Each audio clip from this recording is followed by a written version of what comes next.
সৃষ্টিকর্তা কোথায় থাকেন? সৃষ্টিকর্তা সৃষ্টি করায় স্রষ্টা হলেন তিনি। সকল কিছুই তারই সৃষ্টি, এটাই সত্য মানি। যত ছবি তত রূপ, সব গড়েছেন তিনি। একটার সঙ্গে একটার মিল পাবে না তো তুমি। তবু তিনি একই রূপে গড়েছেন এক জোড়া। যমজ ভাই অশ্বিনী কুমার দায়, স্বর্গের বৈদ্য তারা। স্রষ্টার ইচ্ছায় সবার জন্ম, স্রষ্টার ইচ্ছায় লয়।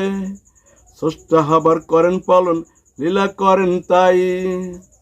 সৃষ্টিকর্তার ইচ্ছা যদি হয় সকল সৃষ্টি, তার রূপের পরিবর্তন তিনি পারেন কি না করতে।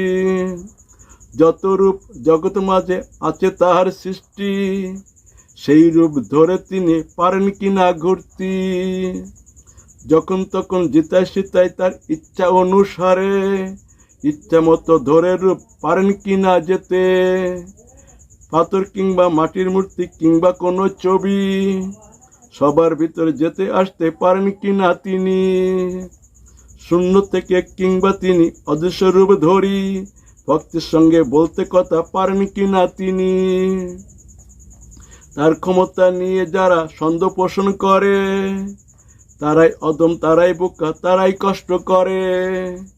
বোকা ভাবে সৃষ্টিকর্তার যত সৃষ্টির রূপ, মৃত্যুতে ঘটে সবার বিনাশ সেই সকল রূপ।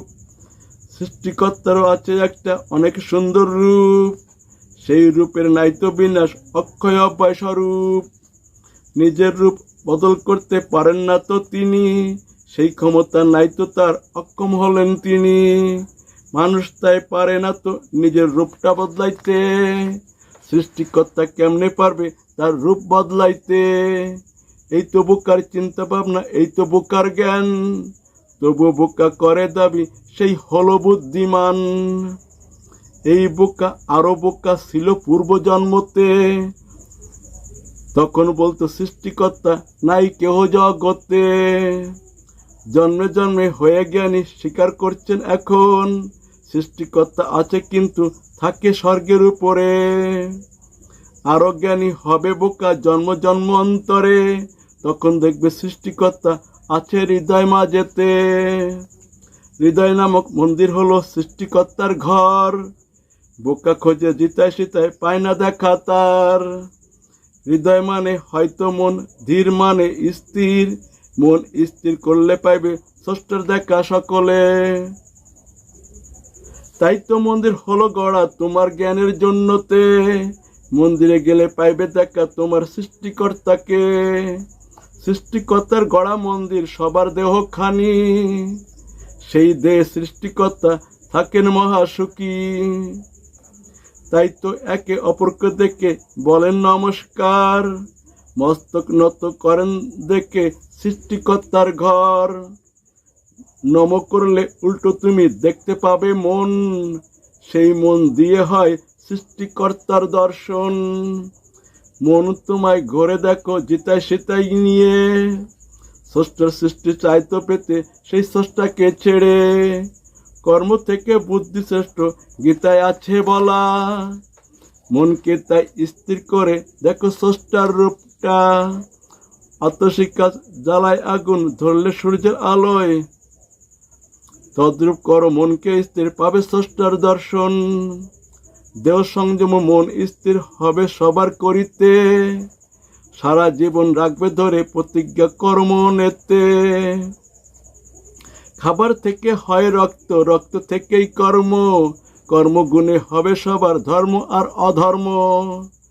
কোন খাবারে কোন গুণ, কেমন হবে কর্ম, কোন গুণে কোথায় গমন, গীতায় আছে বর্ণন। কাম ক্রোধ লোভ হয় নরকে যাওয়ার জন্য, এই তিনটা করলে ত্যাগ স্বর্গের দ্বার মুক্ত। নিষ্কাম ভাবে করলে কর্ম পাপ থেকে মুক্ত, সকাম ভাবে করলে কর্ম পাপ হয় যুক্ত। সকল নিয়ম দেওয়া আছে দেখো গীতার মাঝে, স্বর্গ নরকে কেমনে যাবে পারবে সবাই জানতে। জন্ম মৃত্যু স্বর্গ নরক হয়তো বারে বার, স্রষ্টার দেখা পাইলে পরে পাওয়া যায় নিস্তার। সৃষ্টিকর্তা সৃষ্টি করে করছেন লীলা খেলা, তাকেই হবে খুঁজে পেতে, তবেই মুক্তি পাবা। স্রষ্টাই হলো মূল অভাব, তাকেই লাভ করো। গীতা পড়ো, গীতা মানো, স্রষ্টাই লাভ হইব। গীতার জ্ঞানে কৃষ্ণ হয়ে কৃষ্ণের কাছে রইবে। গীতা তাই তো স্রষ্টা বানায় সৃষ্টি থেকে তুলে।